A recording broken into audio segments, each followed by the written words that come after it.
Livro Uma Vida com Propósitos, de Rick Warren. Dia 20. Restaurando a comunhão quebrada. Deus restaurou o nosso relacionamento consigo por meio de Cristo e nos deu o ministério da restauração de relacionamentos. 2 Coríntios 5:19. Sempre vale a pena restaurar relacionamentos. Uma vez que a vida consiste em aprender a amar, Deus quer que valorizemos os relacionamentos e nos esforcemos para mantê-los, em vez de descartá-los sempre que houver um desacordo, uma mágoa ou um conflito. Na verdade, a Bíblia diz que Deus nos deu o ministério da restauração de relacionamentos. Por esse motivo, boa parte do Novo Testamento é dedicada a nos ensinar a ter um bom relacionamento uns com os outros. Paulo escreveu: se vocês receberam algo por seguir a Cristo, se o amor dele faz alguma diferença na vida de vocês, se participar da comunidade do Espírito significa algo para vocês, concordem uns com os outros, amem uns aos outros, sejam amigos de verdade. Paulo ensinou que a nossa habilidade de nos dar bem com as pessoas é uma marca de maturidade espiritual. Uma vez que Cristo quer que sua família seja conhecida pelo amor entre seus membros, perder a comunhão é um testemunho deplorável para os que não creem. Foi por isso que Paulo ficou tão envergonhado quando os membros da igreja de Corinto se dividiram em facções contrárias, chegando até mesmo a apresentar uns aos outros perante o juiz. Ele escreveu: que vergonha! Será que entre vocês não existe alguém com bastante sabedoria para resolver uma questão entre irmãos? Ele ficou escandalizado ao descobrir que não havia ninguém maduro na igreja para resolver o conflito pacificamente. Na mesma carta, ele disse: digo isto com toda a veemência que posso. Vocês devem estar de acordo uns com os outros. Se você quer a bênção de Deus em sua vida e quer ser conhecido como filho de Deus, deve aprender a ser um pacificador. Jesus disse: Deus abençoa os que trabalham pela paz, pois eles serão chamados filhos de Deus.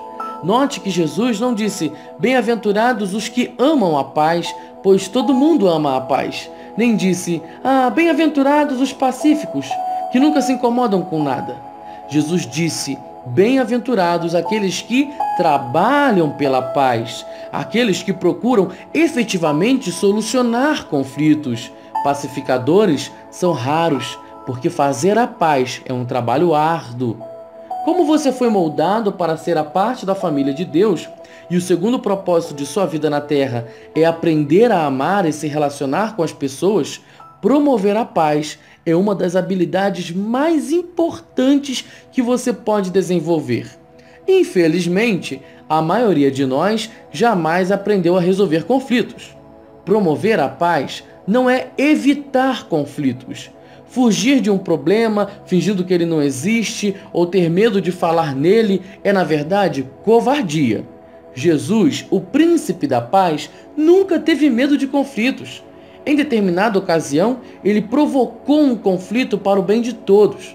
Algumas vezes, precisamos evitar conflitos. Outras, precisamos criá-los. E ainda outras, precisamos solucioná-los. É por isso que precisamos orar pedindo a direção contínua do Espírito Santo. Pacificar também não é acalmar. Sempre desistir, agir como capacho e permitir que os outros sempre o atropelem não era o que Jesus tinha em mente. Ele se recusou a voltar atrás em muitas questões, sustentando seus argumentos em face de uma oposição diabólica. Como restaurar um relacionamento? Como crentes, Deus nos chamou para ajustar nossos relacionamentos uns com os outros. Seguem 7 passos bíblicos para a restauração da comunhão. Fale com Deus antes de falar com a pessoa. Converse sobre o problema com Deus. Se antes de mais nada você for orar a respeito do conflito, em vez de fofocar com um amigo, descobrirá que, em geral, ou Deus muda o seu coração, ou muda o coração da outra pessoa sem a sua ajuda. Todos os seus relacionamentos seriam mais tranquilos se você tão somente orasse mais a respeito deles. Assim como Davi compôs seus salmos, use a oração para desabafar verticalmente. Conte a Deus suas frustrações, grite por sua ajuda. Ele nunca fica surpreso ou chateado com sua raiva, mágoa, insegurança ou qualquer outra emoção. Diga-lhe, portanto, exatamente como se sente. A maioria dos conflitos tem suas razões em necessidades não satisfeitas. Algumas dessas necessidades só podem ser alcançadas por Deus quando você espera que uma pessoa qualquer, amigo, mulher, chefe ou membro da família, satisfaça uma necessidade que somente Deus pode atender. Você está se candidatando à amargura e à decepção. Ninguém pode suprir todas as suas necessidades, exceto Deus. O apóstolo Tiago notou que muitos de nossos conflitos são causados por falta de oração. De onde vêm as guerras e contendas que há entre vocês? Vocês cobiçam coisas e não as têm. Não têm porque não pedem. Em vez de confiarmos em Deus, confiamos que os outros nos farão felizes. E então nos zangamos quando eles nos decepcionam. Deus diz: por que vocês não vêm primeiro a mim? Tome sempre a iniciativa. Não importa se você ofendeu ou foi ofendido, Deus espera que você dê o primeiro passo. Não espere pela outra parte, vá primeiro a ela. Restaurar a comunhão perdida é tão importante que Jesus ordenou até mesmo que tivessem precedência sobre o culto de adoração. Ele disse: se você entrar no lugar da adoração e na hora de entregar a oferta, você repentinamente se lembrar de um rancor que um amigo tem contra você, abandone sua oferta, deixe-a imediatamente, procure esse amigo e acerte as contas com ele. Então, só depois de fazer isto, volte e acerte as coisas com Deus. Quando a comunhão é prejudicada ou rompida, planeje imediatamente uma conferência de paz. Não fique procrastinando, arrumando desculpas. Nem prometa: dou um jeito nisso um dia desses. Programe um encontro o mais rápido possível. Demoras só aprofundam ressentimentos e pioram a situação. Quando se trata de conflitos, o tempo não cura nada. Ele faz que as mágoas se aprofundem. Agir rapidamente também reduz os danos espirituais para você. A Bíblia diz que o pecado, o que inclui conflitos não resolvidos, bloqueia a comunhão com Deus e impede que as orações sejam respondidas, além de nos tornar infelizes. Os amigos de Jó lembraram a ele que ficar desgostoso e amargurado é loucura, é falta de juízo, que leva à morte. Lembram também que com a sua raiva você só está se ferindo. O sucesso de uma conferência de paz em geral depende de escolher o momento e o local adequado. Não se reúna se você estiver cansado, apressado ou for ser interrompido. O melhor momento é quando ambos estão tranquilos. Tenha compaixão pelos sentimentos dos envolvidos. Use mais os ouvidos do que a boca. Antes de procurar solucionar qualquer desavença, você deve primeiro dar ouvidos aos sentimentos das pessoas. Paulo aconselhou que ninguém procure somente os seus próprios interesses, mas também os dos outros. A frase cuidar de é a palavra grega skopos, de onde formamos as palavras telescópio e microscópio. Significa prestar total atenção. Concentre-se em seus sentimentos e não nos fatos.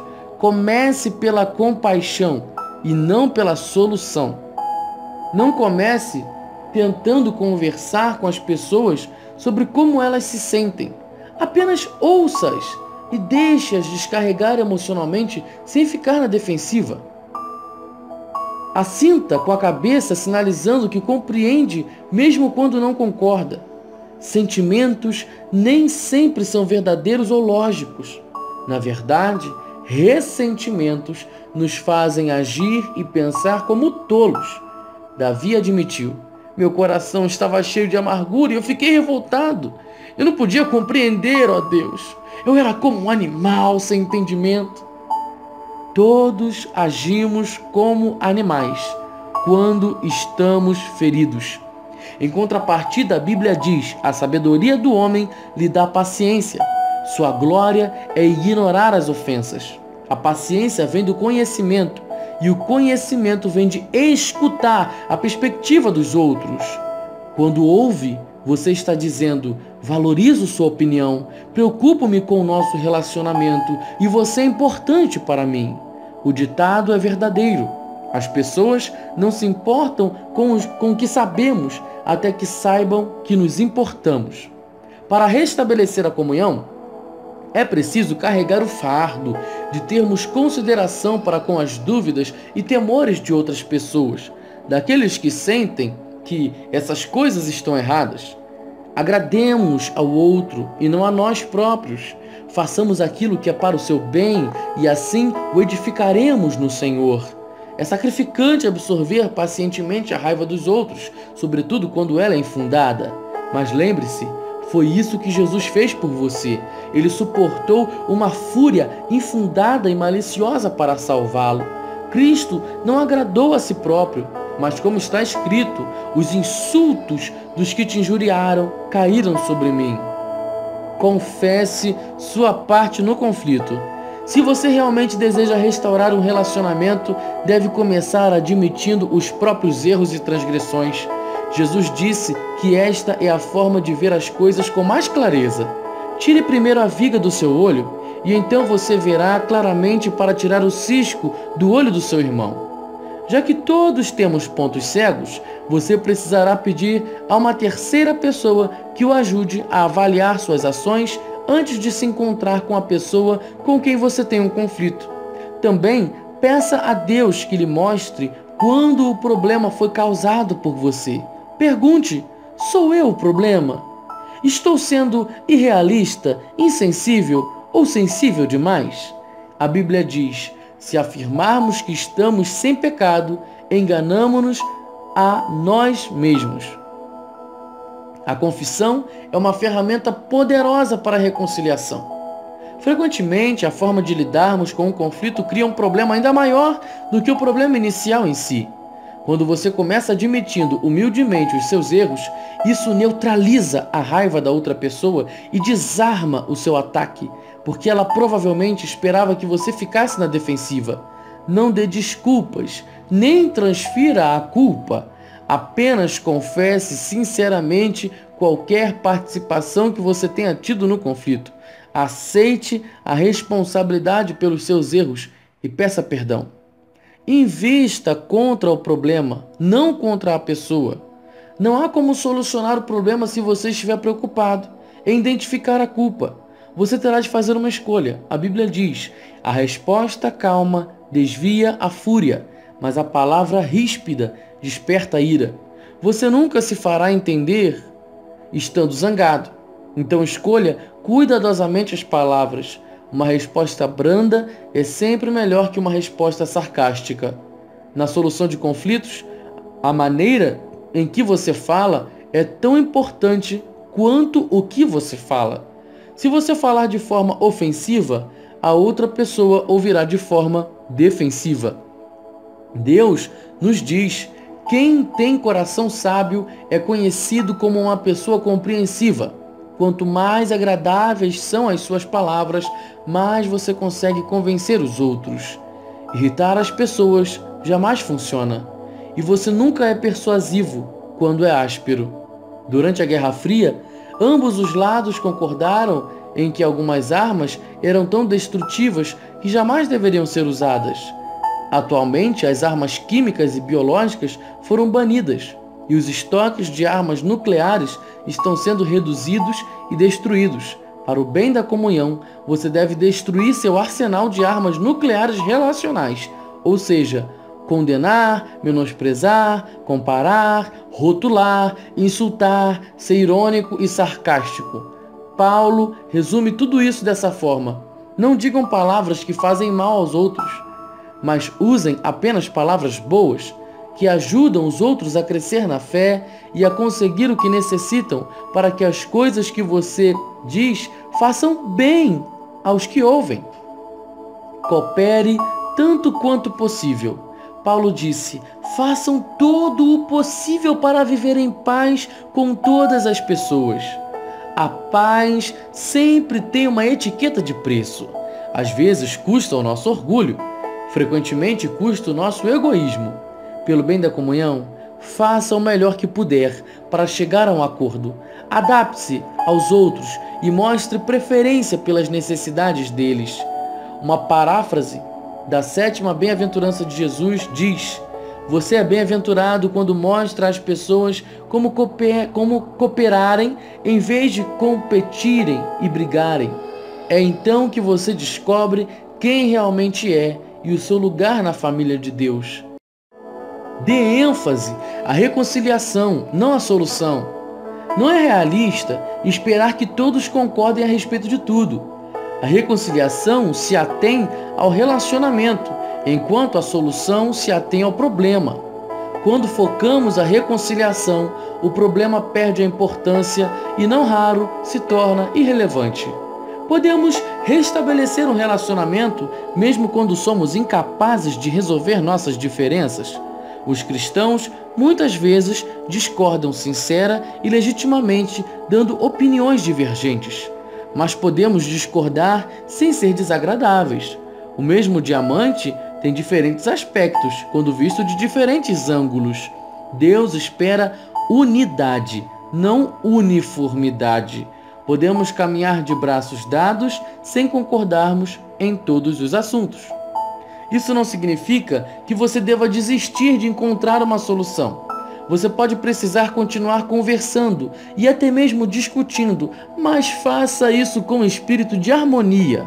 Reconciliação significa fazer as pazes, não necessariamente esquecer o assunto. Com quem você precisa entrar em contato por causa desse capítulo? Com quem você precisa restaurar a comunhão? Não demore mais nem um segundo. Dê uma parada agora mesmo e converse com Deus sobre essa pessoa. Então pegue o telefone e comece o processo. Esses 7 passos são simples, mas não são fáceis. É necessário muito esforço para restaurar a comunhão com alguém. Foi por isso que Pedro recomendou: esforcem-se para viver em paz com os outros. Mas quando trabalha pela paz, você está fazendo o que Deus faria. É por isso que Deus chama os pacificadores de seus filhos. 20º dia. Pensando sobre o meu propósito. Um tema para reflexão. Sempre vale a pena restaurar os relacionamentos. Um versículo para memorizar.